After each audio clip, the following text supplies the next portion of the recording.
বিসমিল্লাহির রহমানির রহিম। আসসালামু আলাইকুম। ভিডিও শুরুতে বলি, আপনার কাছে 5টা মিনিট সময় আছে। যদি সময় থাকে তাইলে ভিডিওটা দেখেন, আর যদি সময় না থাকে চলে যেতে পারেন। ভিডিওর মূল বিষয়টা হচ্ছে, প্রবাসীরা চাইলেই তাদের আত্মীয় স্বজন, ভাই বোন, তাদের ছেলে সন্তান বা তাদের ছাত্র সমাজ, ভবিষ্যৎ প্রজন্ম, তাদের উপর যে অত্যাচার হইতেছে এগুলো আটকাইতে পারে, তাদের মৃত্যুটা আটকাইতে পারে। কিভাবে আটকাইতে পারে? ওই যে বললাম, 5 মিনিট সময় থাকলে সব বুঝা যাবে। তো ভিডিওটা খুব তাড়াতাড়ি শুরু করি। যে একটা গল্প বলতেছি, মনে করেন একটা ছবি দেখতেছেন। ছবিটার বিষয়বস্তু হচ্ছে একটা দেশ, যেই দেশের ভিতরে মানে এমন একটা উচ্ছৃঙ্খলতা চলতেছে যে যে যারে পারতেছে মারতেছে, করতেছে, কোনো বিচার নাই, আচার নাই। এই দেশের যারা বড় বড় মাতা আছে তারা কিচ্ছু বলতেছে না, তাদেরকে ওই যে বান্দা গরু একবারে ছাইরা দিছে, যে যা পারস্পর এরকম একটা অবস্থা হইতেছে। তো ওই জায়গার মধ্যে এখন মানে তাদের ক্ষমতা সব কিছু, কেউ কিছুই করতে পারতেছে না। তখন একদল মানুষ আসলো, যারা চিন্তা করলো যে আমরা টাকা পাঠাইলে এই টাকা ডলার হিসাবে যায়, ডলারটা ভাঙাইয়া এরপরে অনেকে এই টাকাগুলো বিদেশে, যেমন ধরেন একটা কোম্পানি তারা গাড়ি কিনতেছে। তো এই গাড়িটা কিভাবে কিনতেছে? তারা মনে করেন চায়না, জাপান, ইউরোপ, যেই যে দেশের থেকেই গাড়ি কিনে তাদেরকে কিন্তু ডলার দিতে হয়। এই ডলারটা কই থেকে আসতেছে? ওই যে প্রবাসীরা দিতেছে। মনে করেন কেউ অস্ত্র কিনতেছে, আমাদের বাংলাদেশের সেনাবাহিনী মনে করেন অস্ত্র কিনতেছে। তো অস্ত্রের টাকা কি বাংলা টাকা দিতেছে আমেরিকারে বা জাপানরে বা যেই দেশ থেকে আনুক, চীনের থেকে আনুক, তো ওইটা কি হিসাবে যাচ্ছে? ডলার। তো ডলারটা কই থেকে আসতেছে?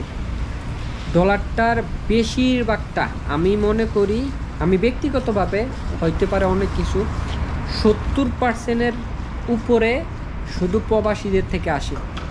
এখন এই প্রবাসীরা চিন্তা করলো কি, যে আমরা আপাতত ডলারটা বন্ধ করার ব্যবস্থা করলাম, ডলারটা বন্ধ। এখন যারা বড় বড় ব্যবসায়ী আছে, পৃথিবীতে কিন্তু সবচেয়ে বেশি দেশের উপরে, দেশ নির্ভর করে, সরকার নির্ভর করে ব্যবসায়ীদের উপর। ব্যবসায়ীরা বাইচা আছে, সরকার বাইচা আছে। কারণ দেশ চালাইতে হইলে অর্থ দরকার, আর কিছু হোক না হোক অর্থটা দরকার। দুনিয়া উল্টাই যাক, অর্থ ছাড়া দেশ চলবে না। তো ব্যবসায়ীরা যখন দেখলো যে আমি একটা জিনিস কিনবো, আমদানি করব, টাকা পাইতেছি না, আমদানি করব, ডলার পাইতেছি না, তখন চিন্তা করলো ডলারটা কেন বন্ধ হইল। এই যে একটা গার্জিয়ান আছে, এই গার্জিয়ানের কারণে ডলারটা বন্ধ হয়েছে। এই গার্জিয়ানের সরাইয়া আরেকজন গার্জিয়ান আনলে হয়তো ডলারটা চালু হবে। তখন সবাই মিলে মনে করলো যে তাকে সরাই দেওয়া দরকার। তখন তাকে আরামসে সরাই দিবে, কোনো আন্দোলন দরকার নাই, কোনো উশৃঙ্খলতার দরকার নাই, কোনো ধরনের কোনো মানুষের যাওয়ার দরকার নাই। আর যদি মানুষ না যায়, তার মারার মতো সুযোগ থাকবে না। তো আপনার ছেলে ঘরে বসে রয়েছে, কিন্তু ডলার সংকটের কারণে ওই মানুষটাকে, মুরব্বী মানুষটাকে নামাই দেওয়া হয়েছে। শ্রদ্ধার সাথে সুন্দর করে তাকে ফুল দিয়া বরণ করে সেটা তাকে একটা সাইড করা হয়েছে, আরেকজনের এই জায়গায় বসানো হয়েছে।